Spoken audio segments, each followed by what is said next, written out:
প্রবাসী কর্মমুখী টেকনিক্যালে এসেছেন, অল্প বয়স, হয়তো সংসারের হাল ধরতে হবে, দেশের বাইরে যাবেন। এখানে কোন জেলা থেকে এসেছেন? আপনার নাম পরিচয়টা সহ বলবেন। নাম মোহাম্মদ আরাফাত ইসলাম শুভ। আমি বগুড়া জেলা থেকে শেরপুর থানা থেকে বলছি। আচ্ছা, বগুড়া জেলা থেকে এসেছেন, শেরপুর থানা থেকে এসেছেন। এখানে যে ক্লাসগুলো করছেন, তারা আসলে কিভাবে ক্লাসগুলো করায়? প্রতিষ্ঠানের স্যাররা যেরকম ভালোভাবে কাজ করায় শিখাই দেয়, অনেক ভালো আর কি। এখানে আপনি কি শিখছেন? মূলত কি শেখাচ্ছে তারা? তো AC fridge servicing. AC fridge servicing এখানে শেখাচ্ছে। এখানে তো টাকা দিয়ে ভর্তি হচ্ছেন, তাই না? ফ্রিতেও তো অনেক জায়গাতে অ্যাসিস্ট্যান্ট হিসেবে শেখা যেত। এখানে কেন টাকা দিয়ে শিখছেন?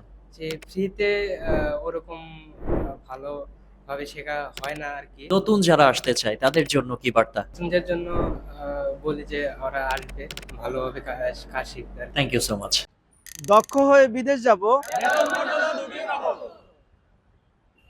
উই আর ফ্রম প্রবাসী কর্মমুখী টেকনিক্যাল।